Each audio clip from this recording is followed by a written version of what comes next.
Oke, bismillahirrahmanirrahim. Assalamualaikum warahmatullahi wabarakatuh. Kali ini kita bertemu kembali, untuk mata kuliah ekonometrika ya, hari ini kuliah ke-14 dan materi yang saya sampaikan mengenai, regresi data panel ya. Jadi, apa itu regresi data panel? Di awal sudah disampaikan bahwa, ekonometrika itu bisa melakukan, estimasi model dengan 3 jenis data. Yang pertama adalah data, cross section atau data kerat lintang. Biasanya data cross section atau kerat lintang ini, berkaitan erat dengan, data, primer, jadi data yang diambil dari sumber pertamanya. Yang kedua adalah, data time series ya, data time series itu biasanya berkaitan dengan, data sekunder atau data yang diambil, dari publikasi yang sudah ada. Nah, yang ketiga, ekonometrika itu bisa juga melakukan estimasi untuk gabungan antara data cross section dan time series. Namanya panel data. Jadi panel data itu adalah gabungan antara data cross section dengan time series ya. Biasanya panel data yang sering dipakai itu sumbernya dari data sumber sekunder. Jadi biasanya kita ngambil data dari sumber sekunder. Boleh nggak sumber primer? Boleh sih ngambil sumber primer, tapi kalau kita melakukan penelitian dengan data panel, kemudian sumbernya adalah sumber primer, berarti kita harus melakukan minimal 2 kali periode pengambilan data. Ya, artinya ada data series pertama, pengambilan pertama, dan ada data series kedua. Ya, jadi itu adalah data panel. Saya share screen materi terlebih dahulu. Materi yang hari ini juga sudah saya upload di e-learning. Kemudian di e-learning-nya juga saya sudah sampaikan link untuk metode pengolahan data dengan data panel. Jadi software yang bisa melakukan analisis dengan data panel itu adalah eViews. Jadi kalau SPSS itu belum bisa melakukan analisis regresi dengan data panel. Yang bisa adalah eViews. Saya ada eViews 7, nanti kalau misalnya Indah yang sering ada di kampus mau ambil, nanti ambil ke prodi aja. Nanti saya kasih software-nya ya kalau untuk sampai dengan eViews 7. Tapi sebetulnya eViews itu sekarang sudah sampai eViews 10 rasanya kalau tidak salah ya. Tapi saya punyanya eViews 7 nggak apa-apa. Oke. Nah, kalau SPSS, untuk pengolahan data dengan SPSS, saya pikir mahasiswa sudah familiar menggunakan SPSS ya. Kalau simultan yang minggu lalu kita pelajari itu bisa melakukan analisisnya itu bisa menggunakan SPSS. Jadi nanti pilihnya adalah two state least square. Di SPSS ada two state least square. Tetapi kalau mau analisis yang paling lengkap dengan persamaan simultan, paling baik itu pakainya SAS ya. Jadi di kita SAS itu sangat jarang dipakai. Kenapa jarang dipakai? Karena SAS itu kayak kita bikin program, jadi kita harus ketik sendiri programnya. Kalau SPSS sama eViews kan kita tinggal masukin data. Kalau SAS nanti kemudian sekarang ada software R namanya, aplikasi R. Kalau R, SAS itu kita harus bikin sendiri programnya, ya. Oke, jadi topik bahasan kita pertama adalah pengertian dan keuntungan, contoh data panel, nanti ada 3 model yang akan kita pelajari, lalu pengujian dengan data panel. Oke, saya mulai dengan definisi. Apa itu data panel? Jadi data panel tadi saya sudah sampaikan pengantar di depan adalah observasi terhadap banyak individu dalam beberapa waktu kegiatan. Jadi ada waktu periode waktunya. Makanya tadi saya sampaikan di awal data panel itu gabungan antara kerat lintang dan deret waktu atau sering disebut juga dengan longitudinal data atau cohort analysis ya. Nah, contohnya apa sih? Misalnya individu itu kan dapat terdiri dari rumah tangga jumlahnya 60 juta. Industri misalnya ada 26 juta industri, kabupaten ada 514, provinsi ada 34. Maka kalau kita mau masukkan semua itu kan menjadi kita tidak yakin bahwa dia homogen. Nah, karena kita tidak yakin dia homogen, artinya kan heterogen nih datanya. Maka dia harus dibedakan dengan kerat lintangnya. Nah, dalam model empirik, biasanya kan kalau minggu lalu kita mempelajari variabel, misalnya Y, kalau data time series, Y itu di ujungnya ada T. Nah, T ini adalah penanda time series. Ya, kalau kita pakai data cross section, biasanya kita pakai I, YI. I itu adalah nomor sampel. Gitu ya. I itu adalah nomor sampel. Jadi kalau YT ada T itu time artinya, tapi kalau YI itu biasanya berkaitan dengan penanda nomor sampel, sampel ke I atau sampel ke 1, kedua, ketiga seperti itu. Nah, karena data panel adalah gabungan antara data time series dan convection, maka kode di ujung variabelnya adalah I dan T. Ya, makanya ini saya kasih merah, maka misalnya kita mau analisis PDB per provinsi, maka ada I itu provinsi, nanti T-nya adalah waktu. NIM misalnya variabelnya, maka di ujungnya ada I dan T, karena ada cross section-nya, kemudian ada time series-nya. Nah, ini contohnya, misalnya kita punya 3 individu. Individu 1, individu 2, individu 3. Individu 1 itu diamati untuk periode ke-1 sampai periode ke-T. Individu 1, 2, 3 ini adalah cross section. Ya, ketika individu 1 diamati dari periode 1 sampai periode ke-T, maka dia namanya time series. Ya. Jadi misalnya individu 1, 2, 3 bisa time series, yang time series-nya itu di dalam individu. Jadi individu pertama itu misalnya, atau contohnya gini, saya bicara penelitian karet. Ya, kemarin ada anak S1 seminar, dia pakai data panel.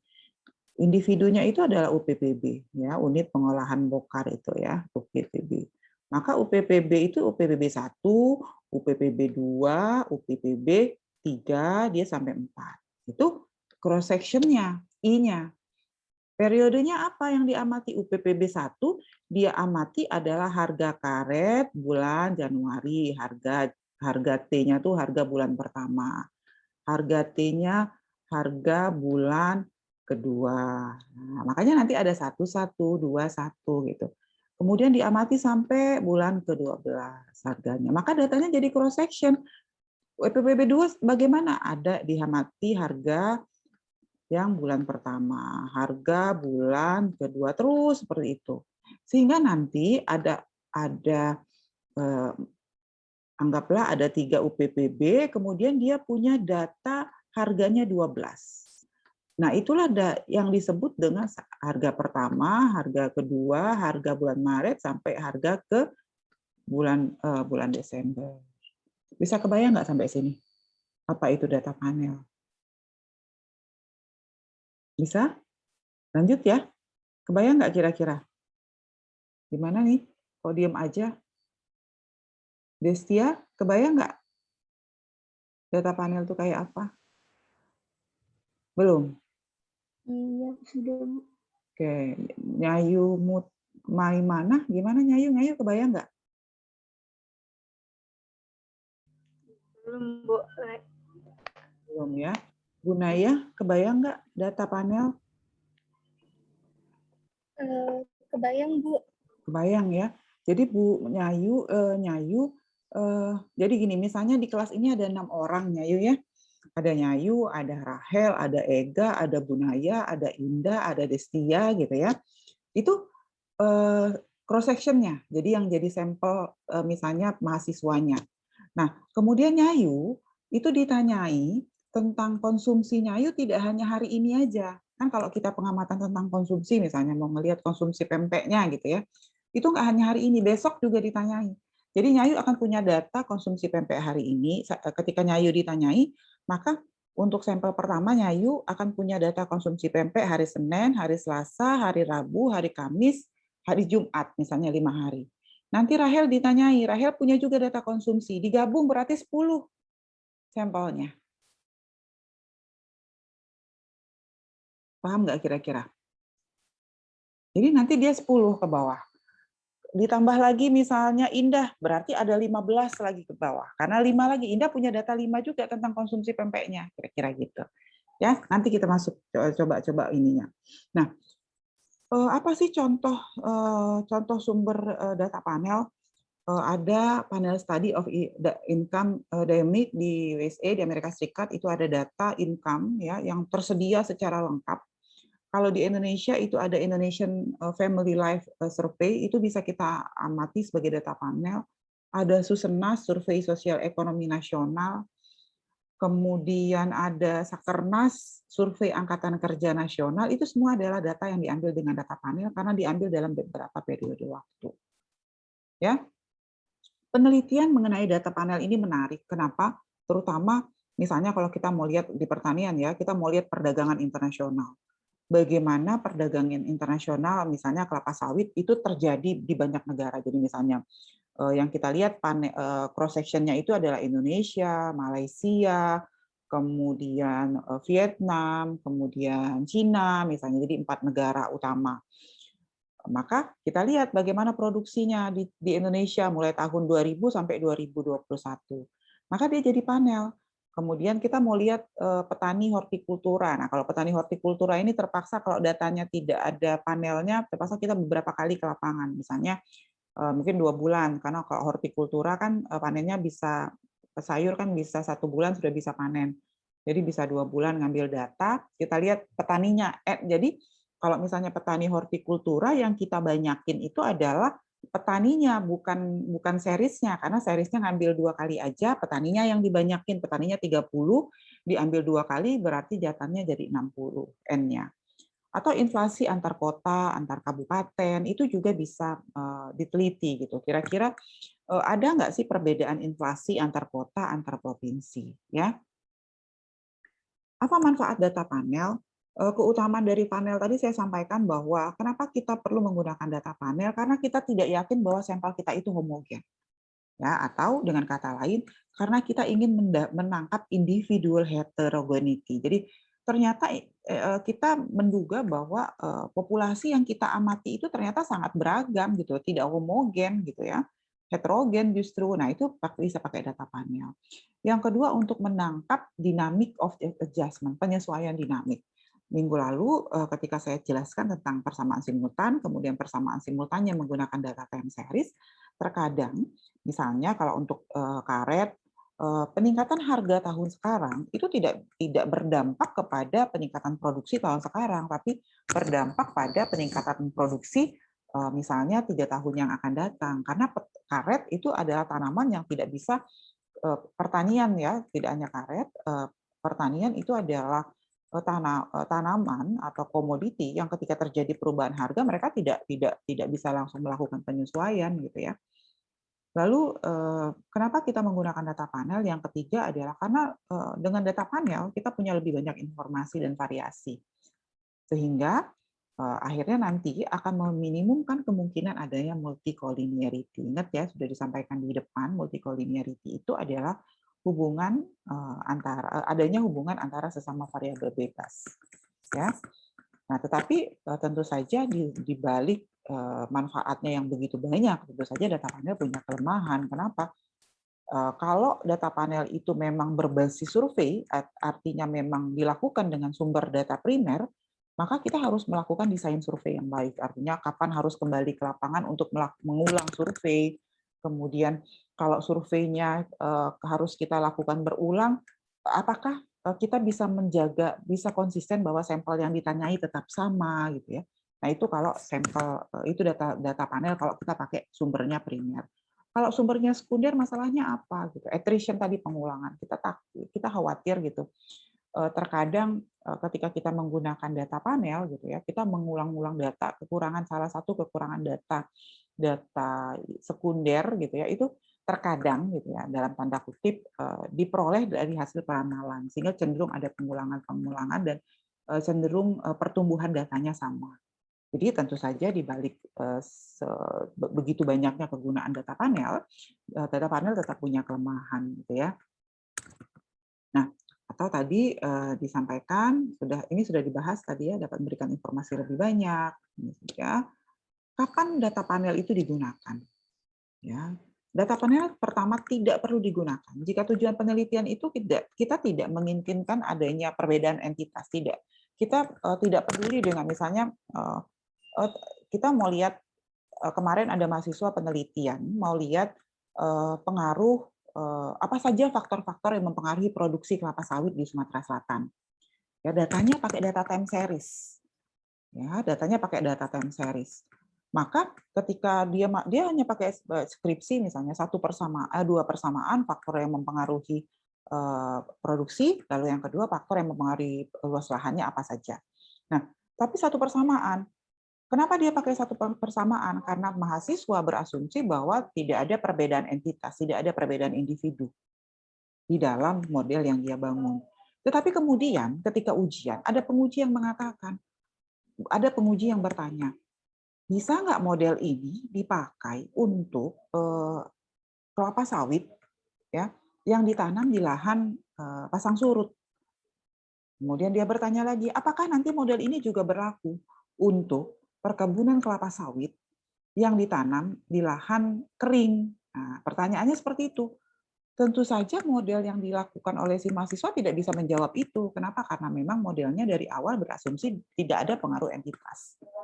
Tetapi ketika nanti peneliti selanjutnya menyampaikan bahwa ada loh sebetulnya perbedaan produksi dan perbedaan luas lahan antara kelapa sawit yang ditanam di pasang surut dengan kelapa sawit yang ditanam di lahan kering, maka kita gunakan data panel.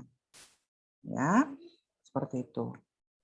Jadi perlu jika tujuan penelitiannya menginginkan adanya perbedaan entitas tadi misalnya saya sampaikan kalau untuk kelapa sawit bisa saja perbedaan entitasnya itu adalah perbedaan karakteristik luas lahan. Jadi luas lahannya perbedaan jenis lahan bukan luas lahan, ya. Sampai sini ada yang mau ditanyakan silahkan. Ada? Oke. Nah, ini tadi tetapi gitu ya, ada penyebab ketika kita ingin mengamati tentang data panel, ada hal-hal gitu, ada beberapa variabel-variabel tuh yang nggak bisa diamati kalau kita penelitiannya pakai data panel. Misalnya nih, saya mau lihat antusiasme mahasiswa dalam perkuliahan. Faktor-faktor yang mempengaruhi mahasiswa antusiasme apa faktor-faktor yang mempengaruhi antusiasme mahasiswa dalam perkuliahan misalnya gitu. Maka variabelnya adalah antusiasme mahasiswa. Terus saya bertahan mau pakai data panel. Ini agak sulit diamati. Kenapa sulit? Karena antusias kan kalau data panel itu kita kan harus nanyai mahasiswa itu beberapa kali. Sementara antusiasme itu walaupun kita datang bulan ini, kita datang bulan depan, itu tidak banyak berubah kecuali kalau kita datang bulan ini, kita datang lagi tahun depan gitu ya, baru bisa ditanyai. Tapi lama jadi penelitiannya. Nah, itu ada beberapa. Jadi sebetulnya untuk hal-hal yang berkaitan dengan motivasi, kemudian persepsi gitu ya, itu biasanya penelitiannya agak sulit kalau kita menggunakan data panel ya. Nah, ini adalah pemodelan. Nah, sampai sini sebelum saya masuk ke pemodelan, apa sudah clear belum mengenai definisi data panel? Silakan jika ada yang ingin ditanyakan. Silakan. Ada? Tidak ada? Ini mahasiswanya sunyi senyap ini kira-kira bisa nyimak nggak? Rahel, bisa diikuti nggak? Bisa, Bu. Bisa ya. Indah bisa diikuti, Indah? Bisa, Bu. Nah, ini adalah permodelan sederhana dari regresi data panel. Ya. Tadi saya sampaikan bahwa data panel itu adalah gabungan dari dua jenis data cross-section dan data time series. Ya, modelnya sama, ini model yang saya tampilkan, model ekonometrikanya sama, ini regresi linear sederhana. Kenapa disebut regresi linear sederhana? Ada yang masih ingat nggak? Hanya bedanya satu pakai data cross-section, satu pakai data time series. Tapi kenapa model ini disebut regresi linear sederhana? Coba Deskia, kenapa Deskia disebut regresi linear sederhana? Masih ingat nggak di depan? Pak Andi yang nyampein. Apa itu regresi linear sederhana? Silakan Deskia. Coba. Regresi linear sederhana. Materi pertama tentang modeling dalam regresi. Ada regresi pertama belajar dulu regresi linear sederhana, regresi berganda ya. Apa coba Destia? Apa itu regresi linear sederhana? Silakan.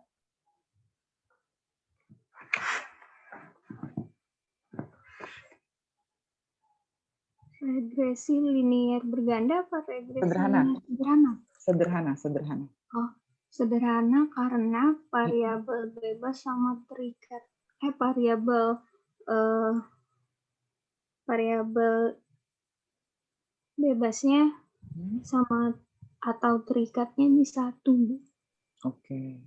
Ega, silakan Ega. Gimana kalau menurut Ega apa itu regresi linear sederhana, Ega? Kalau regresi linear sederhana itu variabel bebasnya itu hanya satu, Bu. Oke, jadi tadi Desia sudah hampir betul ya. Jadi regresi linear sederhana, saya ulangi, adalah model regresi di mana variabel bebasnya hanya satu. Tentu saja nanti kalau kita riset, regresi kita tidak regresi linear sederhana gitu ya. Pasti akan lebih, teori ekonomi itu jarang yang hanya dipengaruhi, variabel ekonomi itu jarang hanya dipengaruhi oleh satu variabel ekonomi lain. Biasanya ada lebih dari satu. Tapi dalam konteks belajar saya sampaikan regresi linear sederhana dulu ya. Jadi apa itu regresi linear sederhana? Regresi linear sederhana itu adalah model regresi yang variabel bebasnya hanya satu nih. Hanya XI kalau data cross section atau data time seriesnya XT. Ya, kalau begitu apa itu regresi linear berganda? Coba Indah. Apa Indah regresi linear berganda? Model regresi di mana variabel bebasnya? Melibatkan lebih dari satu variabel bebas. Jadi kalau nanti model regresinya lebih dari satu variabel bebas, maka dia disebut regresi linear berganda. Ya, oke. Regresi linear berganda itu ada yang linear, ada non linear regresi berganda itu. Ya, saya sambil rewind ya. Jadi regresi berganda itu ada linear, ada non linear. Apa bedanya? Coba Rahel, apa bedanya? Antara regresi berganda linear dan non linear. Apa bedanya? Apa Rahel? Coba.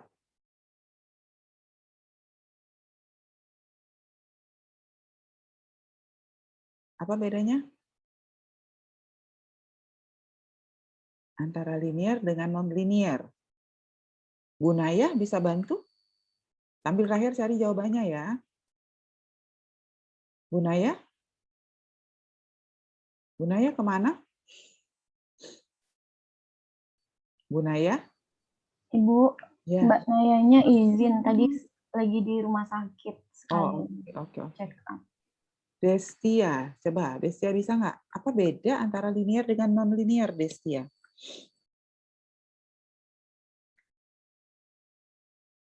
Apa bedanya? Kalau yang model yang saya tampilkan ini linear atau non linear nih? Yang ini. Coba. Rahel, ini model yang saya tampilkan ini linear atau non linear? Linear. Linear. Nah, kalau begitu kalau non linearnya kayak apa? Dikasih apa depannya? Diapakan variabelnya? Indah, silakan. Diapakan kalau non linear variabelnya? Ayo, diapakan variabelnya? Kalau non linear, kalau modelnya non linear variabelnya diapakan? Ega, silakan. Diapakan Ega variabelnya kalau non linear? Nah, Nyayu, silakan Nyayu. Nah, gimana ini mau pindah ke materi yang lebih ini kalau yang di depannya aja lepas, loss. Oke, saya sampaikan lagi regresi yang paling sederhana itu adalah regresi linear sederhana, ya. Jadi variabel bebasnya satu. Ada lagi di atasnya regresi berganda, variabel bebasnya lebih dari satu. Nah, regresi berganda atau regresi linear itu regresi berganda atau regresi sederhana itu bisa berbentuk linear atau non linear. Ini yang saya sampaikan ini linear. Ya.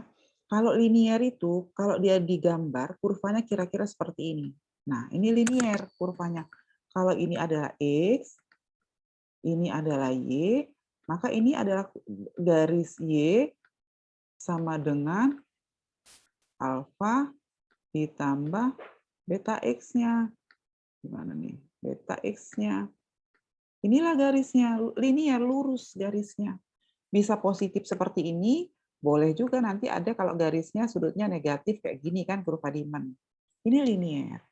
Tapi modelnya, model ekonometrika tuh bisa juga non-linear. Saya kasih kurvanya dulu. Kurvanya non-linear itu kayak apa? Kayak ini. Nah, non-linear.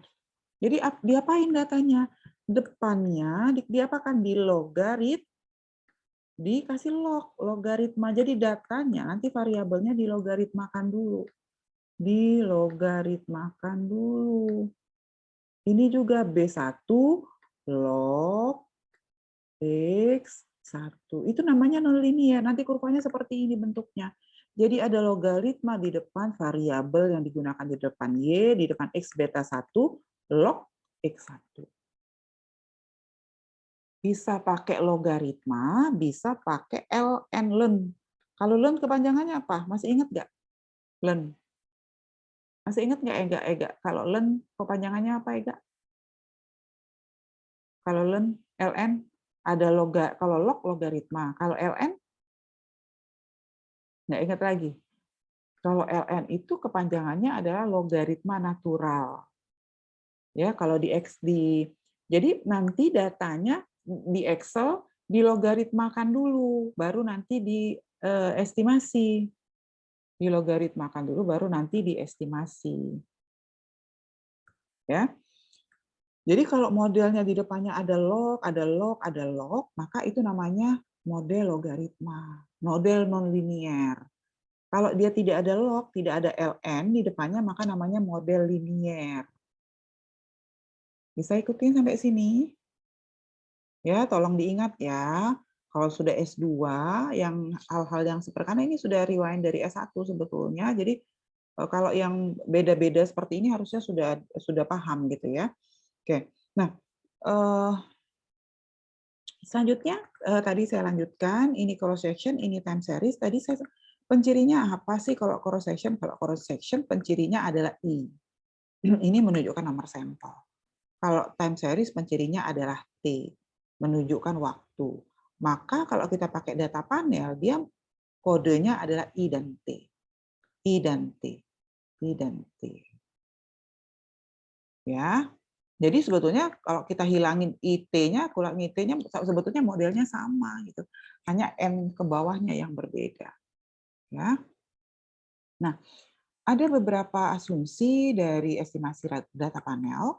Secara umum dengan menggunakan data panel kita akan menggunakan intercept atau slope koefisien yang berbeda pada setiap perusahaan, bisa institusi, bisa kabupaten, bisa provinsi, maksudnya gitu ya, dan setiap periode. Karena itu di dalam mengestimasi persamaan tadi, YIT sama dengan alfa ditambah beta XIT ditambah EIT akan sangat tergantung kepada asumsi yang kita buat tentang intercept dan koefisien slope dan variabel gangguannya.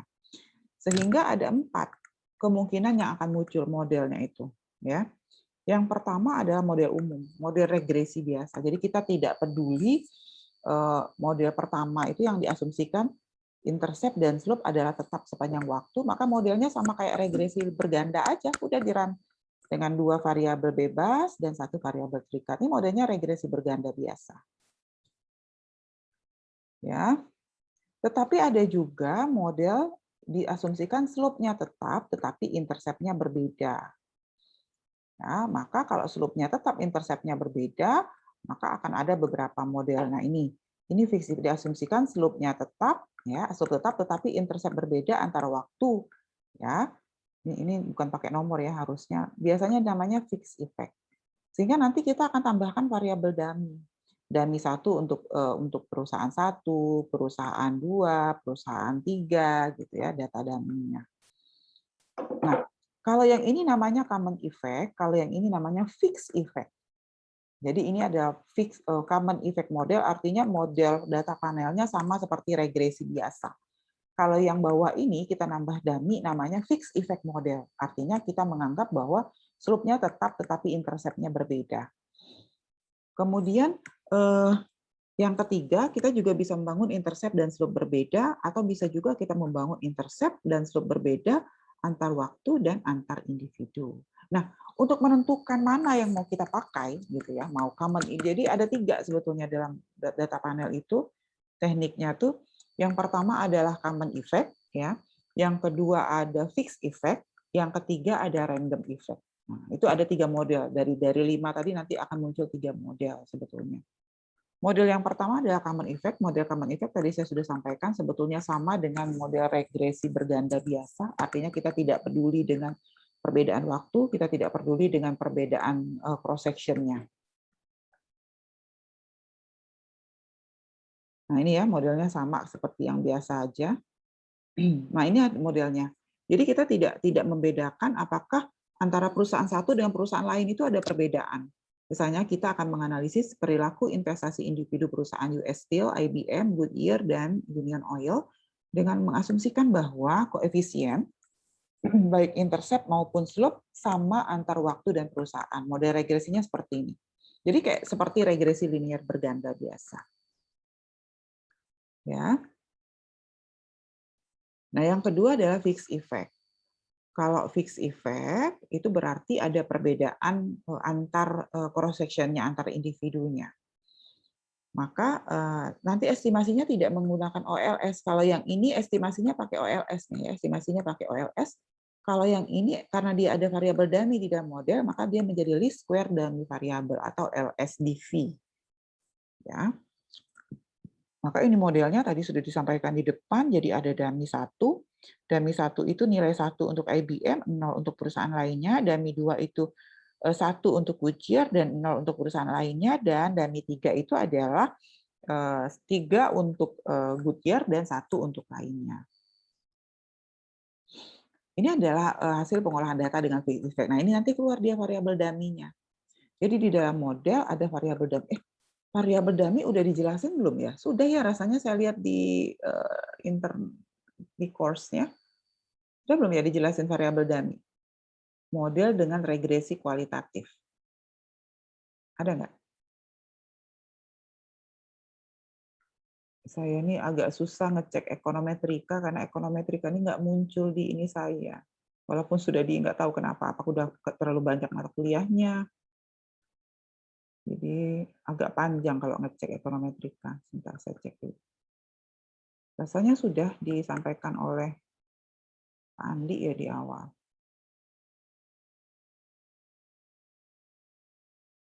Nggak ditulis pula atau korelasi logistik gitu.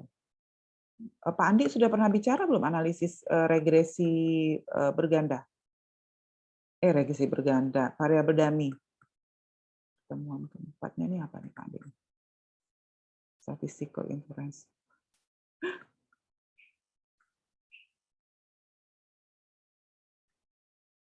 Ini apa nih?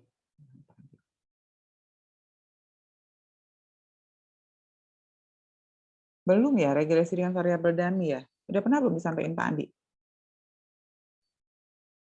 Ayo dijawab dulu coba.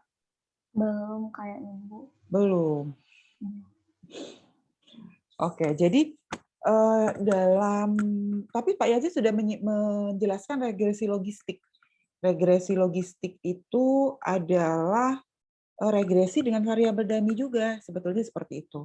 Jadi ketika kita melakukan pengolahan data dengan model ekonometrika, ya, terkadang kita menemui variabel-variabel yang ternyata nggak punya nilai. Contohnya apa sih variabel yang nggak punya nilai? Itu misalnya kita mau lihat pengaruh jenis kelamin terhadap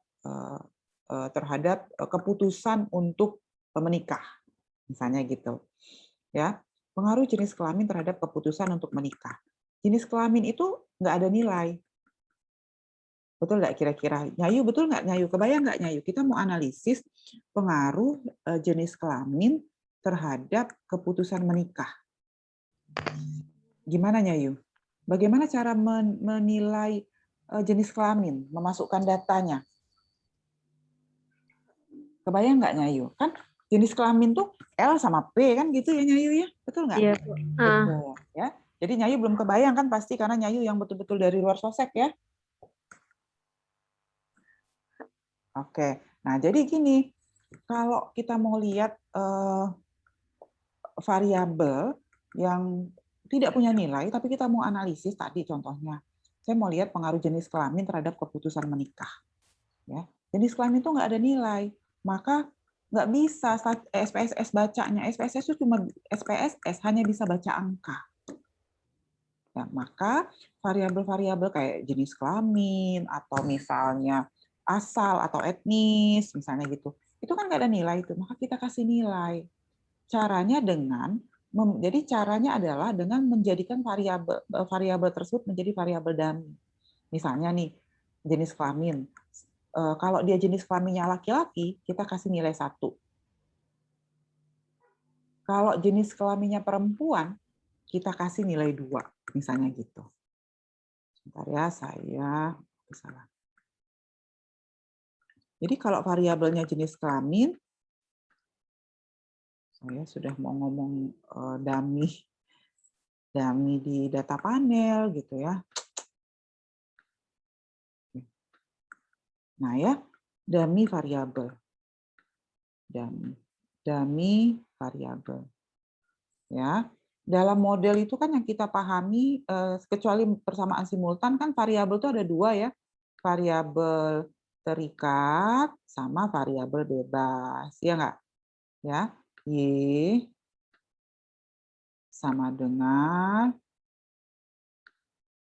A plus BX. Nah, selama ini yang kita pahami variabel X sama variabel Y itu adalah variabel-variabel yang punya nilai. Artinya misalnya kita mau lihat pengaruh pendapatan terhadap konsumsi. Ada tuh pendapatan nilainya 1 juta. Konsumsinya berapa? 1 kilo gitu ya. Jelas. Tetapi kadang ketika kita penelitian, ada variabel tuh yang nggak punya nilai. Tadi salah satunya jenis kelamin, nggak ada nilainya. Padahal kalau orang sosial tuh mau lihat bagaimana pengaruh jenis kelamin, pengaruh etnis atau asal, pengaruh tingkat pendidikan misalnya, apalagi pengaruh akses terhadap teknologi, itu kan nggak punya nilai semua sebetulnya variabelnya. Nggak mungkin kita masukin akses teknologinya tuh lancar, tidak lancar. Nggak bisa baca SPSS-nya, karena SPSS cuma bisa baca angka. Bisa ikutin sampai sini. Nah, maka untuk variabel-variabel yang tidak punya nilai, kita kasih nilai. Misalnya variabel tadi, saya mau menganalisis jenis kelamin. Bagaimana caranya supaya jenis kelamin itu bisa ada nilai? Maka saya kasih nilai, caranya adalah laki-laki saya kasih nilai 1. Ya. Perempuan saya kasih nilai 0. Nah, inilah yang namanya variabel dummy. Jadi variabel dummy itu adalah variabel nilainya hanya 1 atau 0. Atau saya bicara etnis, asal. Saya mau bicara etnis. Kata orang, kita mau lihat bagaimana pengaruh etnis terhadap produktivitas kelapa sawit. Etnisnya ada 2. Etnis lokal, Jawa, misalnya Jawa sama Sumatera, misalnya. Jawa sama Sumatera itu udah ada nilai ya. Nyayu ya nggak ada nilai kan Nyayu?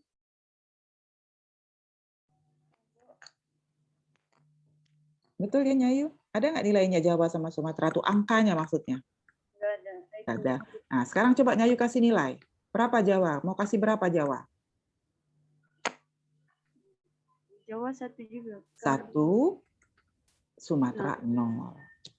Jadi dia punya nilai itulah yang namanya variabel dummy.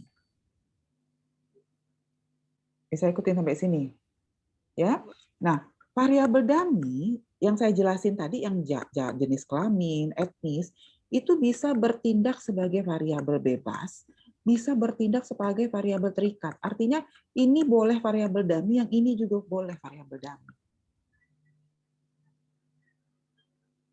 Bisa ikutin.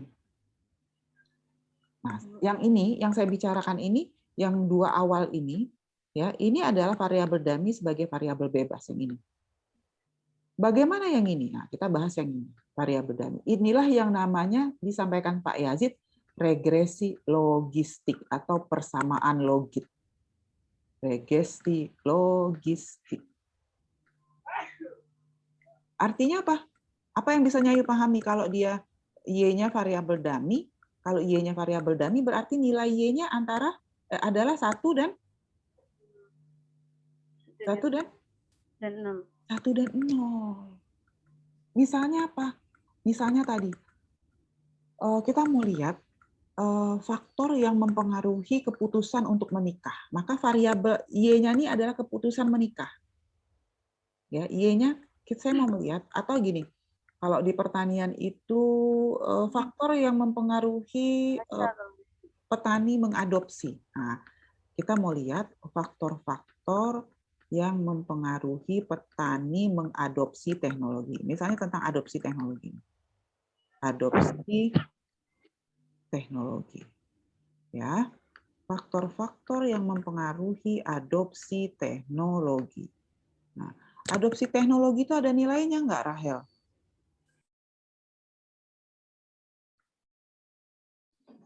Rahel? Nggak ada. Maka kita bisa buat, kalau menurut Rahel kira-kira apa? Bagaimana caranya supaya dia bisa ada nilainya?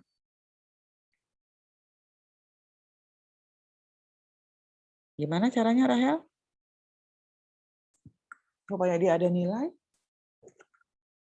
Adopsi teknologi? Gimana, Rahel? Dibagi jadi 2, Bu. Oke, dibagi jadi 2. Bagi apa? Dibagi jadi 2?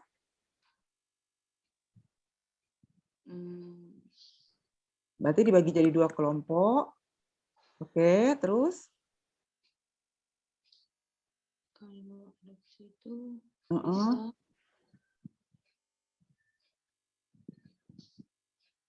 bisa Pernah dengar nggak adopter dan non adopter? Nah, gimana Indah?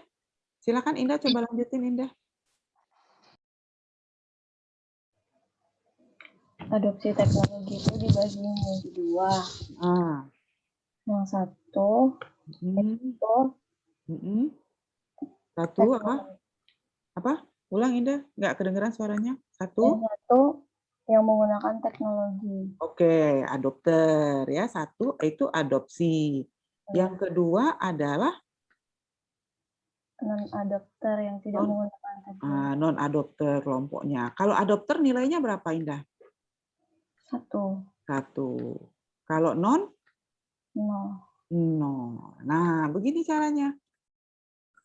Nah, ketika Y-nya adalah variabel dummy seperti yang ini, maka dia disebut model logistik. Jadi model logistik yang dibahas Pak Yazid itu adalah model di mana variabel Y-nya itu adalah variabel dummy sebetulnya. Atau ada yang beberapa buku versi bahasa Indonesia itu menyebutnya dengan variabel kualitatif. Jadi variabel kualitatif ya itu adalah variabel dummy sebetulnya. Ada yang menyebutnya dengan variabel boneka, variabel dikotomi, variabel binary ya. Itu semua adalah variabel dummy. Jadi variabel dummy itu bisa sebagai variabel bebas, bisa sebagai variabel terikat di model penelitian kita itu.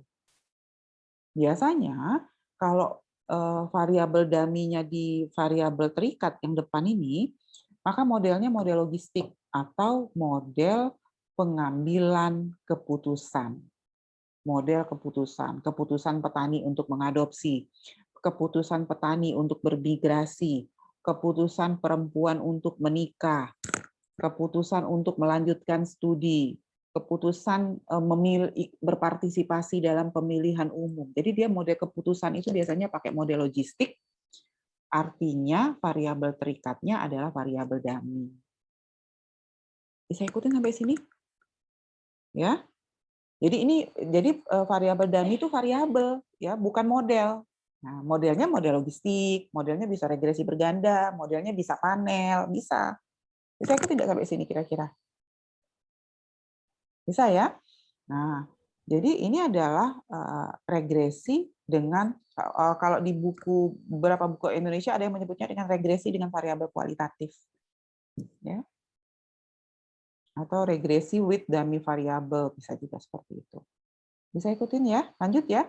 Nah, model fixed effect itu karena tadi kan ada cross sectionnya tuh, cross sectionnya perusahaan di dalam kasus yang saya sampaikan ini.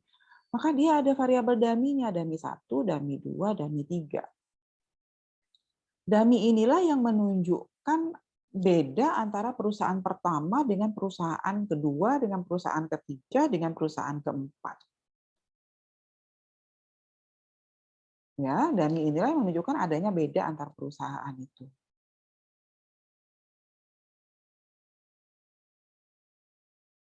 Nah, bacanya sama sih, kita lihat tetap baca probability, mana yang berpengaruh, ada R-square-nya, ada F-test, ada Durbin-Watson untuk melihat autokorelasi, ya. Nah, ini adalah model fixed effect. Artinya tadi kalau fixed effect itu kita melihat, mengasumsikan bahwa ada perbedaan antar individu yang kita buat.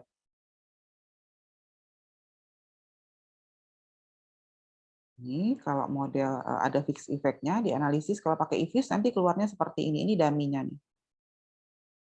Ya. Ini fixed effect-nya. Nah, yang ketiga adalah random effect. Sebetulnya yang paling lengkap itu random effect karena dia tidak hanya memperkirakan variabel dummy, tapi juga memperkirakan error dari setiap individu, setiap perusahaan, setiap individu. Jadi yang paling lengkap itu adalah, tapi yang paling lengkap itu adalah random effect, mohon maaf, random effect, karena dia mempertimbangkan error. Jadi ada error dari individu, ada error dari persamaan. Sehingga kalau kita gabung, ini kan digabung nih di sini errornya, ya, dia menjadi VI. Di mana VI itu adalah error mungkin berkorelasi sepanjang time series dan cross section. Jadi error dari time series sama error cross section-nya dipertimbangkan. Nah, dari 3 model itu, mana yang mau kita pakai? Ini sama ya, model yang ini kan sama nih, ini regresi berganda nih. Ini ya, ada len. Nah, ini model non-linear. Karena di depannya ada len. Ini harusnya depannya ada len ya. Tadi saya motong bukunya mungkin ke ini yang ada len. Ya. Jadi len YI itu adalah, ini model linear atau non-linear kira-kira? Siapa nih? Destia? Destia ini model linear atau non-linear, Destia?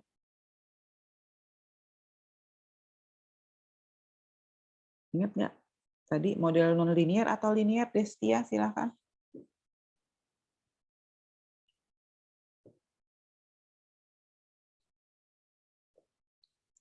Destia, ini model linear atau non-linear? Non, Bu. Non-linear. Kenapa non-linear, Destia? Karena Karena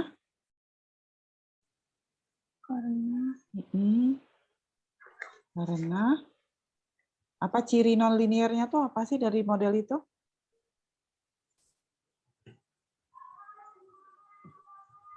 karena ada Ada apa? Apa ciri non-linearnya?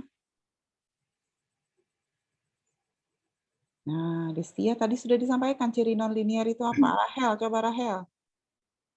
Ciri non-linearnya apa? Kalau non-linear itu ada learn atau log. Nah, jadi di sini model linear atau non-linear? Non-linear, Bu. Ya, jadi ada ciri ininya kalau non-linear. Nih, Destia. Nah, ya dia model non-linear. Nah, ini estimasi kalau kita pakai non-linear dengan IFUS, ya, nanti ada keluar random effect-nya. Random effect-nya. Oke. Nah, sekarang mana yang mau dipakai? Kan tadi ada 3 model nih dalam data panel. Ada common effect, model biasa, ada fixed effect, ada random effect. Nah, untuk menentukan mana yang akan kita pakai dari 3 model itu, maka ada 2 tahapan. Sebetulnya bisa pakai 3, tetapi cukup 2 saja sudah cukup sebetulnya. Pertama kali kita lakukan CHO test dulu. CHO test ini, CHO test itu akan memilih antara, kan yang paling basic modelnya itu adalah common effect. Ya, maka kita tetapkan dulu, kita uji dulu pakai CHO test mau common effect atau fixed effect. Nanti hasilnya akan keluar dari hasil CHO testnya mana yang mau dipakai effect atau fixed effect. Kalau nanti keluar fixed effect, maka kita lanjutkan dengan uji Hausman. Uji Hausman ini nanti akan untuk berguna untuk menentukan mana yang lebih tepat, pakai fixed effect atau pakai random effect. Nah, kalau yang ketiga ini untuk memilih mau pakai common effect atau random effect gitu kalau Lagrange multiplier. Tapi cukup dua ini aja nggak apa-apa. Chotes dengan Hausmann. Jadi saya ulang, kalau Chotes itu berguna untuk menentukan apakah pakai common atau fix, sementara kemudian kalau nanti hasilnya fix, uji lagi pakai Hausmann untuk menentukan apakah fix atau random. Ya. Nah ini kalau Chotes itu sebetulnya dia pakai uji F ya. Maka hipotesis untuk Chotes-nya itu adalah H0, kalau intercept-nya sama, maka kita pakai effect atau common effect. Jadi H0 itu hipotesanya datanya pakai model common effect, H1-nya pakai model fixed effect. Nah, kalau dia nanti dapat misalnya HA atau H alternatif, fixed effect, lanjutkan dengan Hausmann test. Ya, maka di Hausmann test itu H0-nya random, H1-nya fix.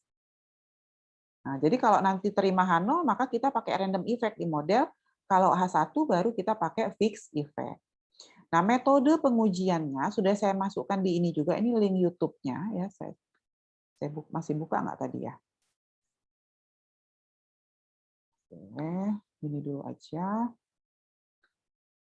Nah, di sini di kuliah kemarin saya sudah masukkan ya buku ini versi bahasa Indonesia sebetulnya. Di dalamnya ada di buku Agus ini ada pengolahan data dengan eFuse ya.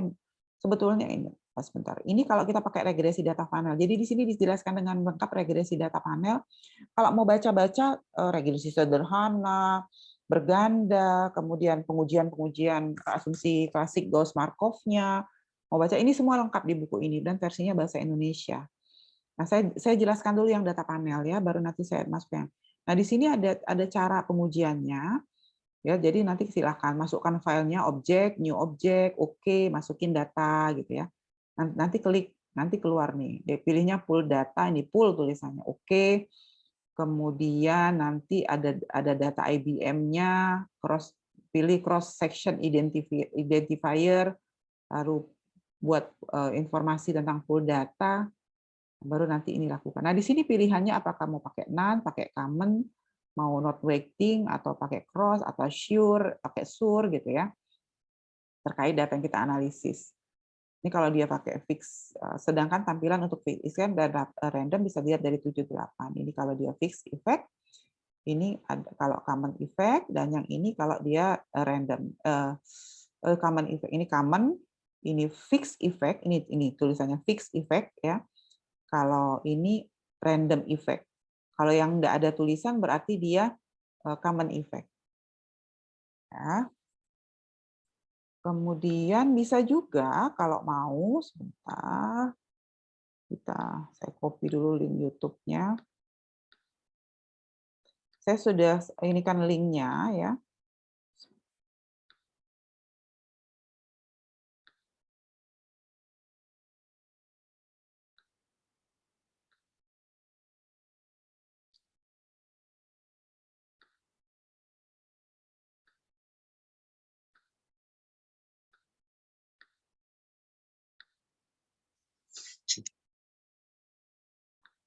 Nah, ini ada link YouTube.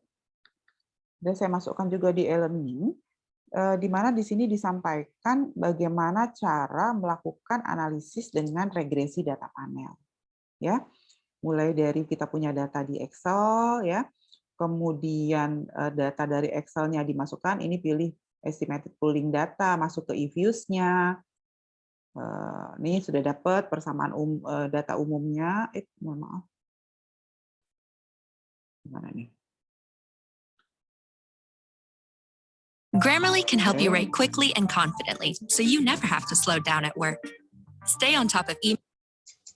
Nah, ya. Kita enter lagi. Nanti silahkan kita pilih yang ada OK-nya tadi. Bagaimana cara masukin data juga sudah dikasih akhiri dengan tanda nanti dia akan keluar efek sama random efek. Nah, ya. Nah, sekarang kita lihat GDP. Jadi nanti silakan dicoba, lalu semua. ada tugas. Ya. Nah, ini kita lihat bagaimana hasilnya. Sekarang kita bisa lihat di sini dulu. Saya akan coba salah satu cara mana nih? Oke, saya buka BPS. Ada yang mau tanya nggak sampai sini sebelum saya masuk lebih jauh? Nah, ini adalah data BPS, mungkin semua sudah sering buka ya. Coba analisis ya. Di sini ada nilai tukar petani. Atau ada di sini ada tenaga kerja juga boleh kalau mau lihat gender tenaga kerja ya. Penduduk umur 15 tahun berdasarkan provinsi atau mau lihat faktor-faktor yang mempengaruhi pengangguran. Cukup satu variabel bebas dan satu variabel terikat saja ya, tapi nanti bisa per provinsi. Ceknya bisa ambil aja 2 tahun. Jadi kalau 34 provinsi 34 kali 2 nanti series datanya. Jadi nanti ambil datanya di sini, mana tadi nilai tukar petani. Boleh lihat IPM, faktor-faktor yang mempengaruhi IPM atau kemiskinan atau kependudukan boleh ya.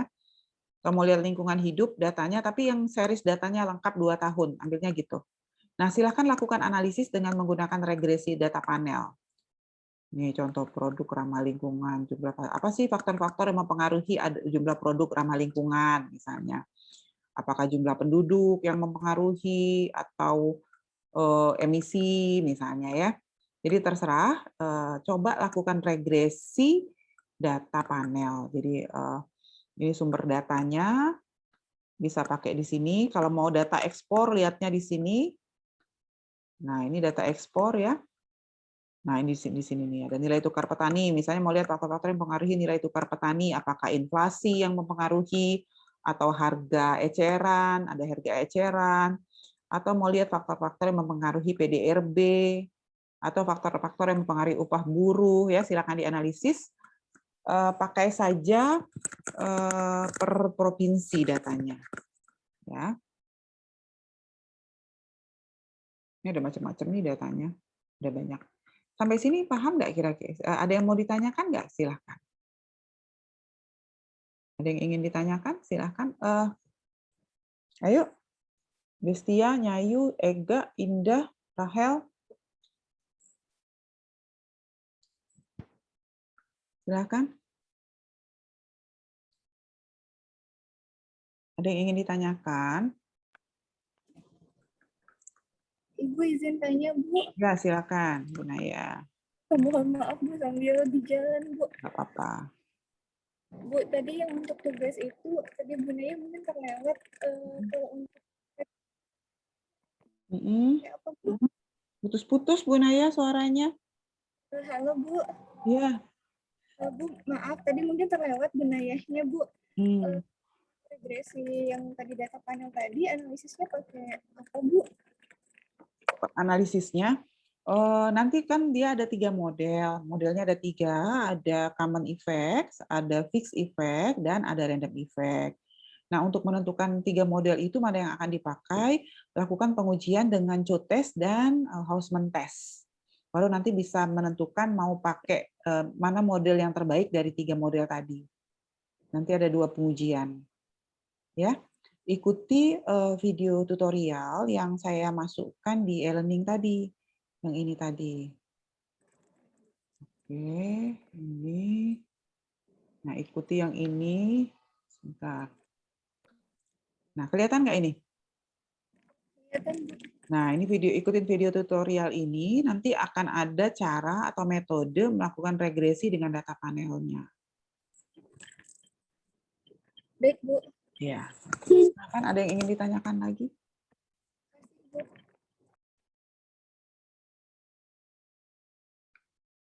Ayo yang lain silakan jika ada yang ingin ditanyakan.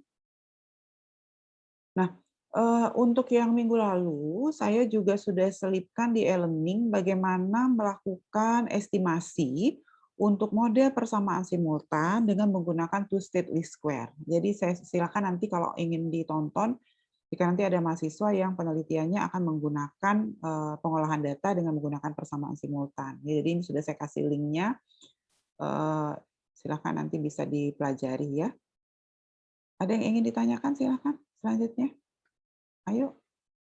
Yang lain bisa mengikuti. Ega, Indah, Destia. Bisa mengikuti? Oke, ya. Jadi nanti tugasnya seperti yang tadi, ambil data di website BPS, Minimal pakai 1 variabel bebas, kalau memang bisa 2 nggak apa-apa, silahkan. Misalnya kalau tingkat kemiskinan itu kan bisa dipengaruhi oleh PDRB dan jumlah penduduk misalnya, ya karena datanya tersedia. Boleh cross section-nya itu bisa provinsi atau juga bisa pulau. Kalau pulau tapi datanya harus diolah lagi karena yang data provinsi itu harus data provinsi Aceh dijumlah dulu kan gitu ya. Silakan jika pakai 2 tahun aja, cross section 34, 2 tahun berarti nanti dapatnya 34 kali 2, 68 N-nya ya, total N-nya. Silakan jika ada yang ingin ditanyakan. Kalau tidak ada, saya tutup kuliahnya. Terima kasih atas perhatiannya. Salam sehat selalu. Wassalamualaikum warahmatullahi wabarakatuh. Waalaikumsalam warahmatullahi wabarakatuh. Terima kasih, Bu. Sama. Terima kasih, Bu.